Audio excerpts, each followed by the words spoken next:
in college in Colorado, I was not doing so well and decided I wanted to get a fresh start. So I went to CAPS, which is Counseling and Psychiatric Services, and when I was there, to my surprise, they told me that they wanted me to go to the hospital. And they gave me two choices on how to get there. I could take an ambulance, which was exorbitantly expensive, or I could get a free ride in a cop car, which I thought was pretty cool, so obviously I chose that. And so as I was walking up the stairs to get out of the Counseling and Psychiatric Center, which is in the very center of campus, right on the quad, they told me, oh, there's just one thing, it's protocol that you have to wear handcuffs.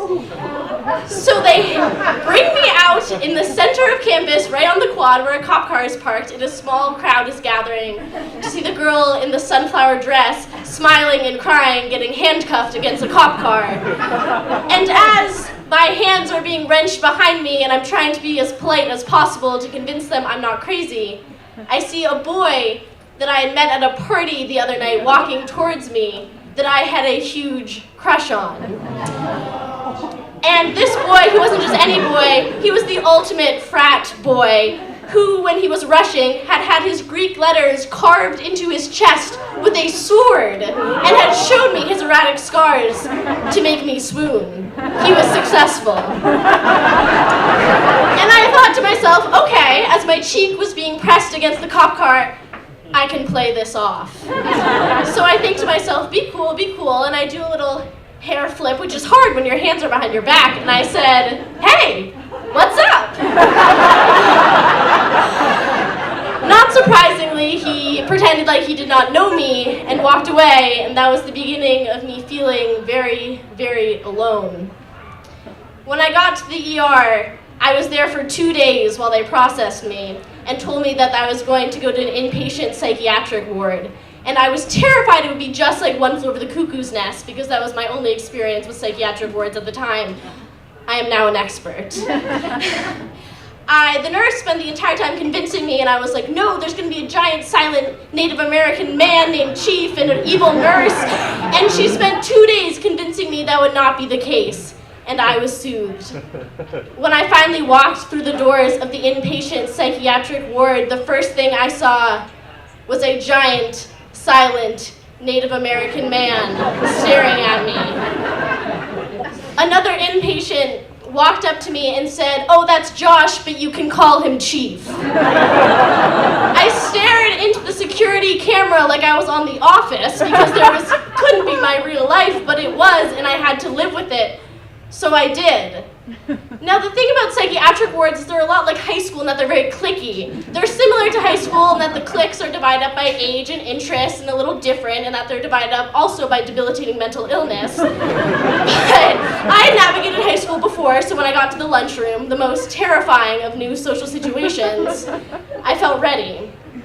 Now everyone was in their cliques, but Josh was sitting alone.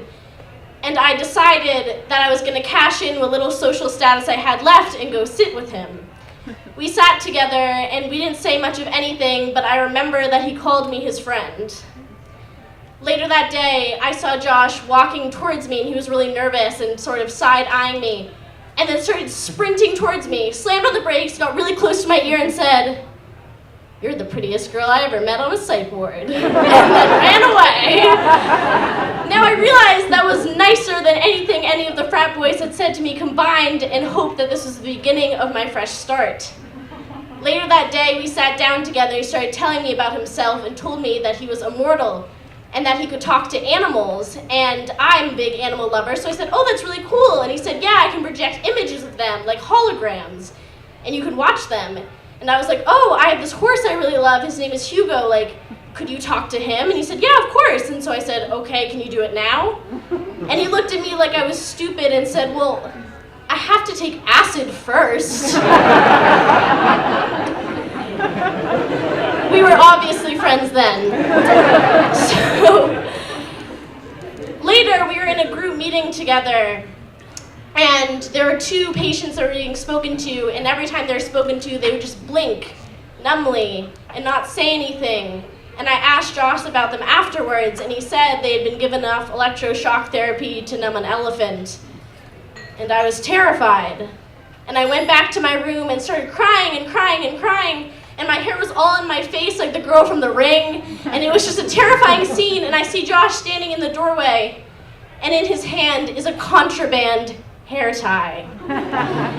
And he walks up to me and says, "I've been saving this," because he had very long, luscious locks.